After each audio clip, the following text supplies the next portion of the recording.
Aduh, Agung, sabar dulu dong. Ibu kan masih masak sarapan. Sebentar ya sayang, ibu masak dulu. Setelah itu, kita lanjut lagi. Sebelum lanjut ke dalam ceritanya, seperti biasa, absen dulu di komentar ya. Dari daerah mana kamu berasal dan jam berapa kamu nonton video ini. Oke, kita langsung saja mulai ke cerita lengkapnya. Ibu Siska usianya sudah matang di angka 40. Label janda baginya hanyalah status hukum, bukan gambaran utuh kehidupannya. Suami sudah lama kabur, mungkin saja lupa jalan pulang. Peristiwa itu tidak menghancurkannya, malah membuat Siska fokus membangun kekayaan. Warisannya sekarang adalah sebuah showroom mobil mewah, tempat ia menjadi penguasa tunggal. Siska punya strategi bisnis yang lugas dan efektif.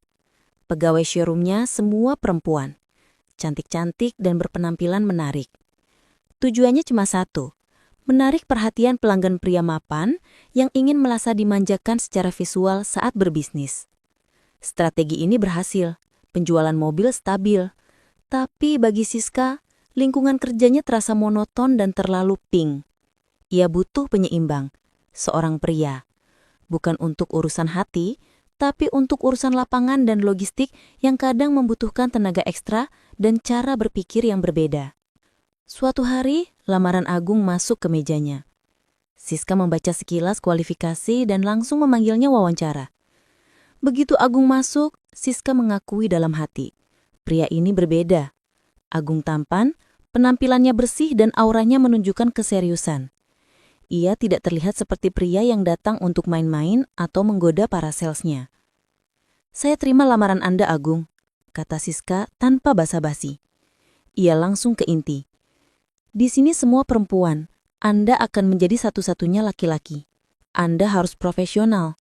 Fokus Anda di logistik, administrasi, dan mengurus mobil baru yang masuk. Jauhi urusan sales dan gosip." Agung mengangguk. "Siap, Bu Siska. Saya datang untuk bekerja, bukan untuk cari perhatian." Jawaban itu memuaskan Siska. Ia menyukai kejujuran dan ketegasan Agung. Agung pun langsung diterima. Kehadirannya di showroom membuat suasana sedikit lebih hidup. Para sales wanita yang awalnya penasaran, akhirnya kembali fokus pada pekerjaan mereka karena Agung benar-benar menjaga jarak profesional.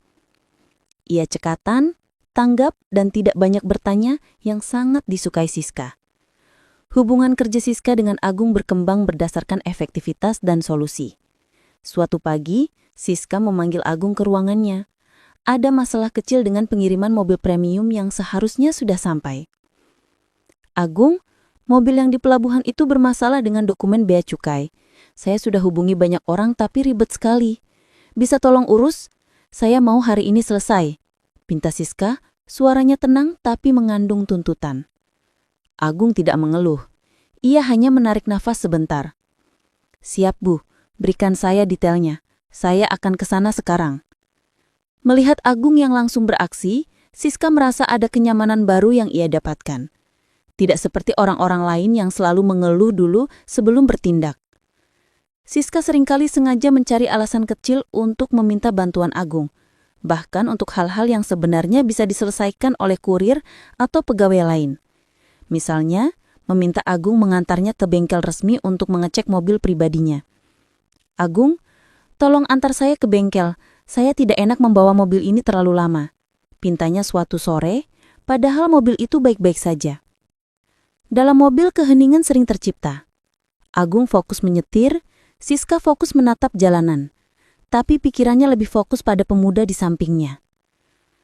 "Kenapa aku jadi sering begini? Aku cuma butuh pegawai, bukan teman kencan.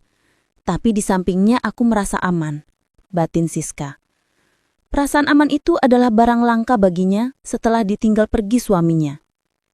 Ia mulai menikmati kehadiran Agung di luar batas pekerjaan. Siska mencoba memecah keheningan di mobil. "Agung, kamu belum menikah?" Agung menjawab tanpa menoleh. "Belum, Bu Siska. Baru lulus 2 tahun. Masih fokus kerja. Orang tua sudah mulai cerewet sih." "Cerewet bagaimana?" Tanya Siska ingin tahu lebih dalam. Ya, seperti orang tua pada umumnya. Mereka ingin saya cepat-cepat bawa pacar. Katanya mau lihat saya menikah sebelum mereka tua sekali. Tapi ya, mau bagaimana? Belum ada yang cocok. Siska tersenyum tipis. Ia mengagumi betapa tulus dan apa adanya jawaban Agung. Ia melihat Agung bukan hanya sebagai pegawai yang kompeten, tetapi sebagai seorang pria muda yang memiliki masalah dan impiannya sendiri. Kedekatan yang awalnya berbasis pekerjaan, kini mulai bergeser. Siska mulai merasakan getaran yang sudah lama hilang. Ketertarikan seorang wanita pada seorang pria. Ia tahu perasaan ini harus segera ia kelola. Tapi ia juga tidak ingin menghentikan kenyamanan yang Agung berikan padanya. Ia membiarkan interaksi non-profesional itu terjadi, sedikit demi sedikit. Dan ini baru permulaan. Agung, pria muda yang fokus itu, tanpa sadar sudah berhasil menembus dinding pertahanan emosional Ibu Siska. Agung terus menjalankan tugasnya dengan sangat baik. Di mata Ibu Siska, Agung bukan lagi sekadar pegawai, melainkan sebuah roda penggerak yang membuat bisnisnya berjalan mulus tanpa hambatan. Perasaan tertarik yang mulai tumbuh di hati Siska, kini mulai bertransformasi menjadi semacam kebutuhan emosional yang terselubung. Siska mulai mencari alasan yang lebih besar dari sekadar urusan mobil untuk berinteraksi dengannya. Namun, Agung tetap fokus dan menjaga batas profesional. Ia melihat Siska sebagai atasan yang kuat dan berkarisma. Agung menghargai Siska, tapi ia tidak pernah berani menafsirkan perhatian Siska sebagai sesuatu yang lebih dari apresiasi kerja. Ia hanya merasa senang memiliki pekerjaan yang stabil dan bos yang mempercayainya. Sore itu, hari sudah gelap dan jam kerja telah usai. Siska memutuskan pulang lebih awal. Ia berjalan kaki menuju tempat parkir mobilnya yang agak jauh dari pintu kantor. Sambil berjalan, Siska sibuk membalas pesan di ponsel. Tiba-tiba, ia merasakan langkah kaki seseorang mengikutinya dari belakang. Siska berusaha mengabaikannya, namun langkah kaki itu semakin dekat dan cepat. Tiba-tiba, seorang pria asing yang berpenampilan kurang meyakinkan sudah berdiri di sampingnya, menghalangi langkah Siska. "Sendirian saja, Bu, malam-malam begini?" "Jangan sok jual mahal," kata pria itu dengan nada mengganggu sambil mencoba meraih lengan Siska. Siska terkejut dan merasakan adrenalin memumpah tubuhnya. Rasa takut langsung melanda. Ia berusaha menghindar dan bersuara keras. "Jangan sentuh saya, pergi!" Pria itu malah tertawa sinis dan semakin mendekat, berniat menggoda Siska lebih jauh, bahkan mulai mengeluarkan kata-kata yang tidak pantas. Siska merasa dalam bahaya nyata. Ia melihat sekeliling, jalanan sepi.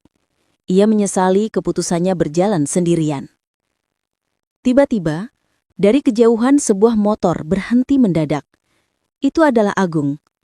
Agung baru saja selesai mengantar laporan ke rumah klien dan kebetulan melewati area itu. Ia langsung mengenali sosok Ibu Siska yang sedang terdesak. Agung tidak berpikir panjang. Agung segera membuang helmnya dan berlari menghampiri Siska. "Hei, jauhi dia!" seru Agung dengan suara lantang dan penuh peringatan. Pria yang menggoda Siska itu terkejut melihat Agung yang tampil dengan postur tegap. Melihat Agung yang siap melawan, pria itu sempat mencoba bersikap sok berani. Namun setelah melihat tatapan mata Agung yang serius dan siap berkelahi, pria itu menjadi gentar. Ia bergumam marah, lalu berbalik dan kabur melarikan diri ke dalam kegelapan. Siska berdiri kaku. Napasnya tersengal-sengal, mencoba menenangkan diri dari rasa takut yang mencekam. "Bu Siska, Anda tidak apa-apa?" tanya Agung cemas, memastikan keadaan bosnya. Siska memegang dadanya. "Agung, terima kasih. Kamu datang tepat waktu. Kalau tidak ada kamu..." Suaranya tercekat. Ia benar-benar merasa diselamatkan. Agung memberikan jarak yang sopan sambil mengangguk. "Saya tidak sengaja lewat. Syukurlah ibu tidak terluka." Saat itu juga ponsel Agung berdering nyaring. Agung melihat nama penelpon itu, Ayah. Ia merasa tidak enak mengangkatnya di hadapan Siska. Tetapi melihat ekspresi ayahnya di layar, Agung tahu ini penting. Maaf Bu Siska, sebentar. Agung menekan tombol jawab. Halo ya, ada apa? Suara dari seberang telepon terdengar lantang, bahkan sedikit terdengar oleh Siska yang berdiri tidak jauh. Agung itu kerja terus. Kapan kamu mau tepati janji? Minggu depan, kamu harus bawa pacarmu ke rumah. Ayah dan ibu sudah buat janji dengan kerabat untuk acara keluarga. Kami mau kenalkan dia. Kami sudah tidak sabar melihat kamu menikah. Agung menghela napas panjang. Ya, saya sedang sibuk sekali. Saya belum punya pacar yang serius ya. Tidak ada alasan. Pokoknya harus ada. Kalau tidak, jangan harap ayah kasih restu kamu kerja terus tanpa ada tujuan hidup yang jelas. Suara ayahnya memutus sambungan. Agung menyimpan ponselnya. Raut wajahnya terlihat frustasi dan tertekan. Siska yang mendengar sebagian besar percakapan itu mendekat. Orang tuamu mendesak untuk menikah? Tanyanya pelan. Agung mengangguk, sorot matanya menunjukkan beban. Begitulah Bu Siska. Mereka terlalu khawatir dengan usia saya dan ingin saya cepat menikah. Tapi saya belum siap dan belum ada calon. Siska menatap Agung lekat-lekat. Ia teringat rasa takutnya beberapa menit yang lalu dan bagaimana Agung menyelamatkannya tanpa pamrih. Ia memikirkan bagaimana ia bisa membalas kebaikan dan rasa aman yang Agung berikan padanya. Sebuah ide melintas di benak Siska. Sebuah ide yang berani, tapi terasa pas. Agung, tanda Siska, nadanya berubah menjadi sangat serius. Saya punya ide. Anggap saja ini balasan dari saya atas apa yang kamu lakukan tadi. Kamu sudah melindungi saya. Agung menoleh penasaran. Saya tahu, kamu tertekan dengan orang tuamu. Bagaimana kalau saya pura-pura menjadi pacar kamu? Hanya untuk pertemuan keluarga itu, sampai orang tuamu lega. Usul Siska mencoba meyakinkan diri sendiri dan Agung bahwa ini hanyalah sebuah kesepakatan bisnis emosional. Agung terpecah keras. Ini adalah sebuah penawaran yang gila. Bosnya, seorang janda kaya yang mempesona menawarkan diri untuk menjadi kekasih palsunya. Perbedaan usia dan status mereka sangat mencolok. Ini gila, tapi ini satu-satunya jalan keluar, dan ini Bu Siska. Setidaknya orang tuaku pasti akan percaya. Pikir Agung. Setelah beberapa saat merenung, Agung menatap Siska. Ada senyum tipis di wajahnya, bercampur lega dan sedikit canggung. Saya tidak tahu harus bilang apa, Bu Siska. Ini ide yang sangat aneh. Tapi, saya setuju. Terima kasih banyak. Saya berjanji, saya akan memperlakukan Anda sebagai pacar yang baik di hadapan orang tua saya. Agung menerima uluran tangan bantuan Siska tanpa menyadari bahwa kesepakatan ini akan membawa mereka jauh lebih dalam daripada sekedar peran pura-pura. Siska tersenyum, lega melihat Agung setuju. Baik, sudah disepakati. Sekarang, antar saya pulang. Karena pacar saya yang baru saja menyelamatkan saya ini harus memastikan saya aman sampai di rumah. Kesepakatan telah dibuat, dan waktu persiapan sangat singkat. Baik Agung maupun Siska tahu bahwa akting yang mereka lakukan harus sempurna. Meyakinkan orang tua Agung bahwa hubungan beda usia dan status ini benar-benar serius. Ini bukan hanya masalah Agung agar orang tuanya lega, tapi juga masalah reputasi Siska. Ia harus terlihat tulus dalam peran barunya ini. Satu malam yang telah ditentukan tiba. Agung menjemput Siska di rumahnya. Siska tampil sangat anggun dan sopan, berusaha mengurangi kesan mewah dan fokus pada kesan kehangatan calon menantu. Bagaimana penampilan saya, Agung? Cukup meyakinkan sebagai calon menantu idaman? Tanya Siska saat Agung membukakan pintu mobil untuknya. Ada nada sedikit menggoda dalam pertanyaannya yang langsung direspons Agung dengan senyum sopan. Sangat meyakinkan, Bu Siska. Tapi ingat, kita harus terlihat sangat mesra. Jangan terlalu kaku. Bisik Agung mencoba sedikit bercanda untuk mengurangi ketegangan mereka berdua. Tentu saja, saya ini pemain drama yang handal, Agung. Mari kita mainkan peran kita. Balas Siska menarik nafas mantap sebelum mobil melaju menuju rumah orang tua Agung. Setibanya di rumah Agung, Orang tuanya menyambut dengan wajah penuh antusias. Mereka sudah lama menantikan momen ini. Agung memperkenalkan Siska dengan percaya diri sebagai kekasihnya. Dan Siska langsung mengambil peran. Ia bersikap ramah, hangat, dan menunjukkan perhatian yang tulus kepada kedua orang tua Agung.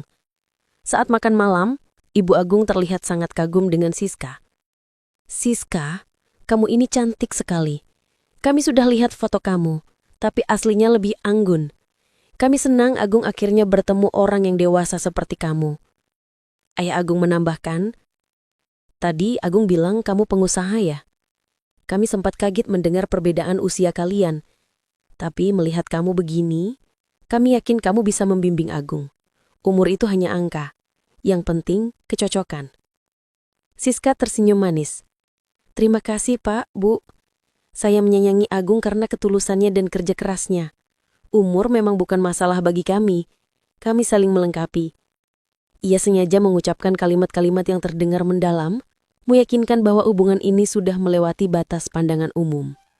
Agung melihat Siska berakting dengan sangat natural. Siska bahkan sesekali menyentuh lengan Agung, menatapnya dengan tatapan penuh kasih sayang, persis seperti sepasang kekasih yang sedang dimabuk cinta. Agung pun merespon, menggenggam tangan Siska sejenak di bawah meja saat ayahnya menyarankan sesuatu yang krusial. "Kami sudah tua, Nak. Kalian sudah sangat serasi. Kenapa tidak segera diresmikan saja? Kami ingin segera menimang cucu," usul ayah Agung, tatapannya penuh harap. Baik Siska maupun Agung terlihat terkejut. Namun dengan cepat Siska mengendalikan diri. "Kami akan mempertimbangkannya, Pak. Kami sedang merencanakan itu. Doakan saja lancar." Pertemuan malam itu berjalan sukses besar. Orang tua Agung benar-benar percaya bahwa Siska adalah calon menantu terbaik. Mereka tampak sangat bahagia dan tidak lagi mendesak Agung, malah kini sibuk memuji Siska. Misi Agung telah tercapai berkat akting sempurna Siska. Setelah berpamitan dengan orang tua Agung, mereka pergi ke sebuah kafe yang tenang untuk ngobrol. Malam itu terasa berbeda. Mereka tidak lagi berbicara tentang pekerjaan atau akting. Mereka duduk berdua, menikmati keheningan yang nyaman. "Agung, kamu lihat kan wajah orang tua kamu? Mereka sangat bahagia," kata Siska suaranya pelan. "Saya tidak tahu harus berterima kasih bagaimana, Bu Siska. Akting Anda benar-benar luar biasa. Mereka sangat percaya. Anda sudah menyelamatkan saya dari ceramah panjang soal nikah." Siska tertawa kecil, tawa yang kulus tanpa beban sebagai bos. "Sama-sama. Saya juga senang melihat mereka bahagia. Rasanya menyenangkan bisa membuat orang lain bahagia. Sudah lama saya tidak merasakan kehangatan keluarga seperti tadi. Setelah suami saya pergi, rumah terasa sepi." Agung menatap Siska. Ia tidak pernah tahu bahwa bosnya yang kuat itu ternyata memiliki sisi kesepian yang dalam. "Saya mengerti. Saya sendiri sering tertekan karena harus selalu memenuhi ekspektasi orang tua. Saya ingin fokus pada karir, tapi mereka selalu menuntut hal lain. Malam ini, saya bisa bernapas lega." Mereka terus mengobrol. Siska menceritakan tentang kesendiriannya mengurus bisnis besar dan rumah yang sepi. Agung menceritakan tentang tekanan untuk segera mapan dan menikah, sementara ia merasa masih harus banyak belajar. Mereka menemukan sebuah jembatan emosional, yaitu kesepian dan tekanan hidup. Saat Agung mengantar Siska pulang, Siska menatapnya di depan pintu rumahnya. "Terima kasih Agung, bukan hanya karena drama malam ini, tapi karena mau mendengarkan. Bicara denganmu terasa sangat nyaman," ucap Siska sangat tulus. Agung merasakan hatinya tergerak. Rasa canggung yang selalu ada kini mulai berganti dengan rasa simpati dan kedekatan emosional. "Sama-sama Bu Siska, Anda juga. Saya senang bisa bicara jujur tanpa merasa dihakimi." Mereka berpisah malam itu, namun ada sesuatu yang tertinggal di udara. Kesepakatan pura-pura telah berhasil, tetapi kenyamanan dan keterikatan emosional yang nyata kini mulai menggantikan peran palsu tersebut. Siska tahu, ia semakin menyukai waktu yang ia habiskan bersama Agung, dan ia ingin waktu itu terus berlanjut. Setelah drama sukses di rumah orang tua Agung, ada pergeseran signifikan dalam hubungan Siska dan Agung. Batasan profesional yang semula tegas, kini terasa buram. Siska sudah menemukan kenyamanan baru pada diri Agung. Sebuah rasa aman yang tidak ia temukan pada pria lain selama bertahun-tahun ia menjanda. Ia sangat menyukai perasaan itu dan ingin mempertahankannya. Kenyamanan itu harus dibayar mahal, yaitu dengan mencari-cari alasan. Siska mulai menjadi lebih kreatif dalam mencari bantuan kecil yang sebenarnya tidak terlalu mendesak. Alasannya selalu logistik atau administrasi, tetapi eksekusinya selalu membutuhkan waktu lama dan melibatkan interaksi pribadi yang intens. Misalnya, suatu pagi, Siska memanggil Agung ke ruangannya. "Agung, saya butuh bantuan, ada dokumen penting yang tertinggal di rumah saya. Saya butuh kamu ambil sekarang juga. Dokumen itu untuk tender hari ini." Padahal, dokumen itu hanyalah laporan penjualan biasa. Siska hanya ingin Agung datang ke rumahnya, sekedar melihat-lihat ruang pribadinya, dan menghabiskan waktu berdua di lingkungan yang lebih santai. Setelah Agung kembali dari rumahnya, Siska mengajaknya duduk untuk membahas laporan itu, sambil menyuguhkan kopi buatan khusus. Diskusi yang seharusnya 10 menit menjadi hampir 1 jam. Agung menyadari bahwa permintaan Siska semakin tidak masuk akal dari segi urgensi pekerjaan. Ia mulai merasa sedikit canggung. Ia menghargai Siska sebagai atasan dan merasa berhutang budi atas bantuan sandiwara itu. Tetapi ia tidak ingin mengambil keuntungan dari kebaikan Siska. Ia terus berusaha menjaga sikap sopan dan profesional. "Kenapa Bu Siska sering sekali begini? Aku tahu ini aneh, tapi aku juga tidak bisa menolak. Dia bosku dan dia baik sekali padaku," batin Agung. Ia memilih untuk menanggapi semua permintaan Siska dengan patuh sambil menyembunyikan kebingungannya. Di showroom mobil, mata para pegawai wanita mulai bekerja. Mereka yang sedari awal sudah menaruh perhatian pada Agung, kini melihat pola yang mencurigakan. Mereka sering melihat Agung dipanggil ke ruangan Siska, hanya untuk keluar lagi dengan wajah yang terlihat lebih santai. Atau bahkan melihat Siska dan Agung menghabiskan waktu istirahat bersama di sudut kantor yang jarang terjangkau pegawai lain. Suatu siang, saat makan siang bersama di area staf, salah satu sales senior, Rina, mulai angkat bicara. "Kalian perhatikan tidak? Bu Siska dan Agung itu akhir-akhir ini aneh sekali," ujar Rina sambil melirik ke arah ruangan Siska. "Iya Rina, mereka selalu berdua. Tadi pagi Agung terlihat mengantar Bu Siska turun dari mobil pribadinya. Padahal Bu Siska punya sopir, kenapa harus Agung?" timpal Maya sales yang lain. "Jangan-jangan sandiwara yang mereka lakukan di depan kita tentang urusan pekerjaan itu cuma kedok. Bukankah Agung yang menyelamatkan Bu Siska waktu itu? Mungkin dari rasa terima kasih, jadi timbul rasa cinta," kata Lela yang selalu cepat mengambil kesimpulan. Bisikan-bisikan itu menyebar. Dari gosip menjadi kecurigaan, dan dari kecurigaan menjadi anggapan yang hampir pasti. Para pegawai mulai merasa ada sesuatu yang tersembunyi antara bos mereka yang mempesona itu dengan satu-satunya pegawai pria di sana. Sementara itu, Siska tidak peduli dengan bisikan-bisikan itu. Ia hanya fokus pada perasaannya sendiri. Ia menemukan kebahagiaan saat Agung menemaninya. Kebiasaan baru pun terbentuk. Agung mulai mengantar dan menjemput Siska. Bukan lagi dengan alasan bisnis. "Agung, kamu jemput saya ya sore ini. Sopir saya sedang izin," pinta Siska via telepon. Padahal sopirnya sedang menunggu di rumah. Agung yang merasa sungkan menolak, selalu menyanggupi. Setelah mengantar Siska pulang, Siska pasti mengajaknya mampir sekedar untuk ngobrol ringan di teras rumah. Mereka akan duduk berdua di kursi taman, membahas hal-hal sepele, tertawa, atau hanya menikmati keheningan senja. Agung memang merasa canggung dengan situasi ini. Ia merasa ia melanggar etika kerja dan memanfaatkan kebaikan Siska.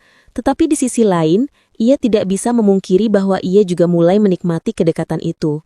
Siska adalah wanita yang cerdas dan menarik. Obrolan mereka selalu bermutu, dan ia merasa didengarkan. "Kenapa aku tidak bisa berhenti datang saat dia memanggil? Dulu aku bisa menolak semua permintaan yang tidak penting. Sekarang aku selalu mencari cara agar bisa menemaninya lebih lama," refleksi Agung. Rasa canggungnya perlahan mulai bergeser menjadi sebuah keakraban yang hangat. Kedekatan mereka tidak lagi bisa ditutupi. Di mata para pegawai, hubungan bos pegawai itu sudah bermetamorfosis menjadi pasangan yang sedang menjalin asmara. Siska menikmati peran baru ini, meski tanpa label resmi. Ia tahu ia sedang jatuh hati pada Agung, dan ia tidak mau menyembunyikannya lagi, setidaknya dari Agung sendiri. Ia telah melewati fase mencari-cari alasan dan kini ia hanya menikmati waktu yang ia dapatkan. Bisikan dan kecurigaan di showroom semakin santer. Siska tahu hal itu. Ia tidak bodoh. Ia tahu para pegawainya, yang semuanya wanita, mengamati setiap gerak-geriknya, terutama yang berkaitan dengan Agung. Ia tidak ingin profesionalitas kerja terganggu oleh gosip yang berlebihan. Lebih dari itu, Siska tidak mau keintiman barunya dengan Agung menjadi tontonan publik kantor. Keputusan pun diambil Siska. Ia akan jarang datang ke showroom. Ia mendelegasikan sebagian besar pekerjaan operasional harian kepada manajer yang ia percayai, sementara ia memilih bekerja dari rumah. Ini bukan masalah, karena sebagai pemilik, ia bebas mengatur jadwalnya. Namun, ada satu hal yang tidak bisa ia lepaskan. Kehadiran Agung. Siska mulai memanggil Agung untuk datang ke rumahnya. Hampir setiap hari. Alasannya beragam. Mengambil tanda tangan dokumen penting, membahas strategi bulanan, atau sekadar meminta Agung mengecek sistem keamanan di rumahnya. Agung yang kini sudah terlalu terbiasa dengan permintaan non-profesional Siska, selalu datang. Rumah Siska adalah panggung baru bagi hubungan mereka. Di sini, tidak ada lagi tatapan curiga dari para sales yang cantik-cantik. Batasan antara atasan dan bawahan, yang sudah tipis di kantor, kini nyaris tidak terlihat. Suasana rumah yang hangat dan personal mendorong mereka menuju tingkat yang lebih dalam.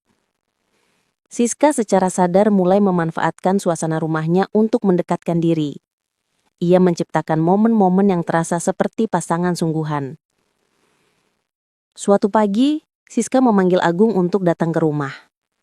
Agung, hari ini saya mau masak masakan favorit saya. Tapi saya butuh sous chef yang cekatan. Kamu kan pernah bilang suka masak juga. Ayo bantu saya. Agung awalnya canggung harus berada di dapur mewah Siska. Namun Siska dengan santai membaginya tugas dan mereka mulai bekerja sama bahu-membahu. Ada momen-momen kecil yang tak terhindarkan. Tangan mereka bersentuhan saat mengambil bumbu, tawa kecil Siska saat Agung melakukan kesalahan lucu, dan tatapan mata yang bertemu saat mereka saling mencicipi masakan. Sentuhan-sentuhan fisik ini mulai mengikis sisa-sisa profesionalitas yang masih dipegang Agung. Kedekatan antara Siska dan Agung telah mencapai titik di mana batas-batas mereka tidak lagi terasa. Mereka sudah melewati fase akting pura-pura, melewati fase godaan halus, dan kini berada dalam fase emosional yang mendalam. Mereka berdua tahu, cepat atau lambat, harus ada pengakuan atau keputusan yang menentukan arah hubungan ini. Suatu malam, Siska merasa perlu merayakan sesuatu. Entah itu keberhasilan bisnis atau hanya keberhasilan perasaannya sendiri. Ia mengajak Agung pergi keluar ke pusat kota. Tujuannya adalah sebuah ruangan karaoke pribadi yang mewah. Agung, kamu harus santai sedikit. Malam ini bukan urusan pekerjaan. Ini urusan bersenang-senang. Anggap saja kita sedang kentan sungguhan, kata Siska saat mereka tiba di ruang karaoke. Agung tersenyum. Ia kini sudah terbiasa dengan status pendamping Siska. Ia tidak lagi canggung. Malam itu mereka bernyanyi, tertawa, dan berbagi minuman ringan. Siska terlihat sangat lepas dan bahagia. Ia sesekali mendekat, menyanyikan lirik lagu cinta langsung ke telinga Agung. Suasana menjadi romantis dan hangat, jauh dari hiruk-pikuk pekerjaan. Ketika waktu menunjukkan larut malam dan lagu terakhir selesai dinyanyikan, mereka keluar dari ruang karaoke. Udara malam terasa dingin, tetapi suasana hati mereka hangat. Di dalam mobil, saat Agung mulai melajukan kendaraan menuju rumahnya sendiri, Siska tiba-tiba bersuara. Agung, hari sudah sangat larut. Saya tidak mau kamu menyetir dalam keadaan lelah. Saya tidak mau kamu kenapa-kenapa, kata Siska, nadanya lembut dan penuh perhatian. Saya tidak apa-apa, Bu Siska. Saya sudah biasa lembur. Tidak. Malam ini saya minta kamu tidak pulang, potong Siska tegas. Menginap saja di rumah saya. Ada kamar tamu yang kosong. Besok pagi baru kamu pulang setelah sarapan.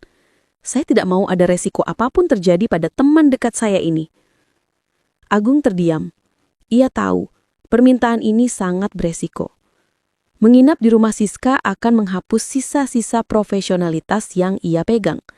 Ini adalah langkah maju yang terlalu besar. Kalau aku menginap, ini bukan lagi soal kerja atau pura-pura. Ini soal perasaan. Tapi aku tidak bisa bohong. Aku juga tidak ingin jauh darinya malam ini. Refleksi Agung, Siska menangkap keraguan di mata Agung. Ia tidak mendesak, ia hanya menatap Agung dengan tulus. Agung, percayalah, saya hanya ingin kamu aman. Dan sejujurnya, saya tidak suka pulang ke rumah yang sepi setelah malam yang menyenangkan seperti ini. Saya butuh ditemani. Permintaan untuk ditemani itu meluluhkan keraguan Agung. Ia mengelah nafas, kemudian mengangguk perlahan. Baik, Bu Siska, saya akan menginap. Mereka tiba di rumah Siska.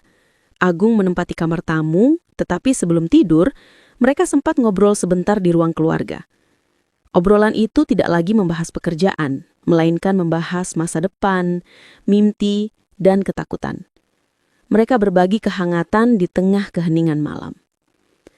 Pagi harinya, Agung terbangun dan segera bergabung dengan Siska di meja makan. Siska sudah menyiapkan sarapan mewah.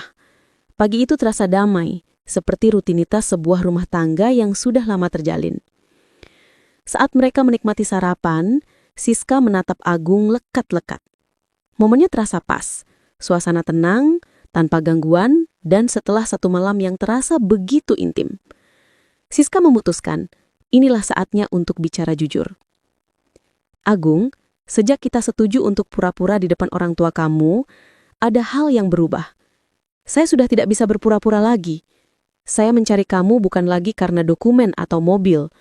Saya mencari kamu karena saya menemukan kenyamanan, rasa aman, dan bahagia saat bersamamu. Saya menyukaimu. Agung terkejut, namun ia tidak bisa menyangkal perasaannya sendiri. Ia sudah tahu Siska akan mengatakan ini, tetapi mendengarnya secara langsung tetap membuat jantungnya berdebar. Bu Siska, saya juga merasakan hal yang sama. Saya juga tidak bisa bohong. Saya sudah melewati rasa canggung itu, dan kini saya merasa nyaman dengan Anda. Siska tersenyum, lega. Lalu ia melanjutkan dengan nada yang lebih berani. Bagus, kalau begitu, mari kita hentikan sandiwara. Kita ubah status ini menjadi sungguhan. Agung, maukah kamu menikah dengan saya? Agung hampir menjatuhkan garpunya. Lamaran itu datang tiba-tiba, dari seorang wanita yang lebih tua, bosnya sendiri, dan memiliki status sosial jauh di atasnya. Ia merasakan dilema dan ketidaknyamanan yang besar. Bu Siska, saya juga mencintai Anda, tapi perbedaan umur kita, status, dan semua ini, saya tidak enak dengan Anda. Saya hanya pegawai Anda. Ucap Agung mencoba menyalurkan semua keraguannya. Siska meraih tangan Agung di atas meja. Tatapannya lembut namun meyakinkan. Dengarkan saya, Agung. Hati tidak mengenal status dan umur. Saya tidak butuh harta kamu. Saya butuh kamu. Saya butuh pendamping. Saya butuh rasa aman. Dan hanya kamu yang bisa memberikannya. Status tidak penting. Saya yang akan meyakinkan semua orang. Yang penting kamu mau. Kamu siap menerima saya apa adanya. Agung menatap mata Siska. Di sana ia melihat ketulusan yang luar biasa. Semua keraguannya runtuh. Ia merasa dicintai dan diterima. Akhirnya, Agung tersenyum, senyum yang lepas dari beban. Ya, Bu Siska, saya mau. Saya siap menerima Anda dan saya siap menikah dengan Anda. Jawab Agung mantap, memegang tangan Siska erat-erat. Malam karaoke dan pagi sarapan itu telah membawa mereka ke sebuah keputusan besar yang menentukan segalanya. Setelah keputusan besar diambil di meja sarapan, Agung dan Siska tidak menyia-nyiakan waktu. Mereka sepakat untuk segera meresmikan hubungan ini. Langkah pertama adalah memberitahu orang tua Agung karena mereka adalah alasan utama sandiwara ini dimulai. Agung mengatur pertemuan dengan kedua orang tuanya. Siska menemaninya. Kali ini, Siska tidak berakting. Ia datang sebagai dirinya yang sesungguhnya, seorang wanita yang matang, mapan, dan tulus mencintai putra mereka. Ayah, Ibu, kami datang untuk memberitahu kabar gembira. Saya dan Bu Siska, kami sudah sepakat untuk menikah dalam waktu dekat, ujar Agung membuka pembicaraan dengan gugup. Orang tua Agung terlihat sangat bahagia. Syukurlah nak, kami sudah duga kalian pasti serius, sambut Ibu Agung penuh haru. Namun, kebahagiaan itu sedikit terusik ketika Agung melanjutkan. Ada satu hal lagi yang harus saya beritahu ya, Bu. Bu Siska sebenarnya dia adalah bos saya di showroom mobil tempat saya bekerja, kata Agung menahan nafas. Keheningan melanda ruang tamu. Ayah dan Ibu Agung terkejut. Mereka tidak menyangka bahwa pacar Agung yang mereka kagumi adalah pemilik dari bisnis besar tempat putra mereka bekerja sebagai pegawai. Ada ekspresi sedikit canggung dan bingung di wajah mereka. Pikiran tentang perbedaan status sosial itu tiba-tiba terasa sangat nyata. Bos kamu? Jadi kamu menikah dengan atasan kamu sendiri, nak? Tanya ayah Agung. Suaranya terdengar hati-hati. Siska langsung mengambil alih pembicaraan. Ia tahu ini adalah momen krusial untuk menenangkan hati calon mertuanya. Ia berbicara dengan kelembutan, bukan sebagai bos, melainkan sebagai calon menantu. Bapak, Ibu, saya mohon maaf kami tidak jujur di awal. Saya hanya ingin memastikan Bapak dan Ibu melihat Agung dan saya sebagai sepasang kekasih, bukan sebagai bos dan pegawai. Memang benar saya adalah bosnya, tapi bagi saya Agung bukan lagi pegawai. Dia adalah calon suami saya, dan dia adalah pria terbaik yang pernah saya temui. Saya membutuhkan ketulusannya, kejujurannya, dan rasa amannya. Status itu hanya ada di kantor. Di rumah, kami hanya Siska dan Agung yang saling mencintai. Kejujuran dan ketulusan Siska mampu meluluhkan hati mereka. Mereka melihat mata Siska yang memancarkan kesungguhan, bukan arogansi seorang pengusaha kaya.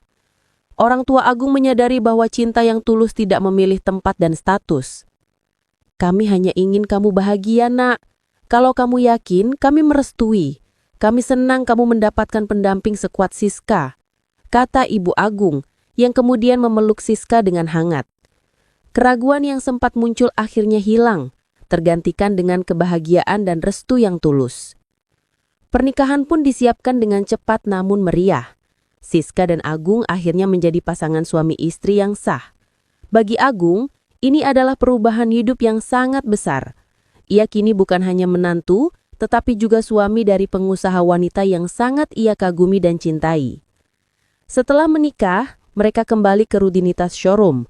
Kali ini mereka tidak perlu lagi menyembunyikan kedekatan mereka. Mereka datang bersama, berdiskusi terbuka, dan tidak ada lagi rahasia. Reaksi para pegawai di showroom beragam.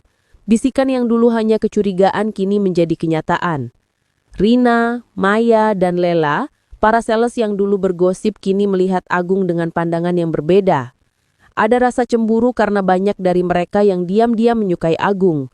Namun ketika mereka melihat betapa bahagianya Ibu Siska dan Agung, mereka terpaksa menerima kenyataan. Agung memang pantas mendapatkan Bu Siska. Mereka terlihat serasi. Siska yang kuat dan Agung yang tenang. Pria sebaik Agung memang pantas mendapatkan wanita yang luar biasa, kata salah satu sales kepada yang lain. Sebuah pengakuan yang tulus. Siska dan Agung kini menjalani hidup baru. Mereka tetap profesional di kantor. Tetapi di luar, mereka adalah pasangan yang saling mendukung. Agung masih bekerja keras di showroom. Namun kini ia melakukannya sebagai suami yang membantu istrinya mengembangkan bisnis keluarga mereka. Siska, di sisi lain, menemukan kembali kehangatan rumah tangga yang telah lama hilang. Ia menyadari, cinta yang dimulai dari sandiwara dan perbedaan status itu ternyata adalah takdir terbaik yang pernah ia dapatkan. Ia mendapatkan suami yang jauh lebih baik, dan Agung mendapatkan seorang istri yang tulus mencintai dan mendukungnya. Mereka tidak lagi kesepian. Mereka hidup bahagia, melengkapi satu sama lain, membuktikan bahwa ketulusan cinta melampaui segala batasan sosial dan usia.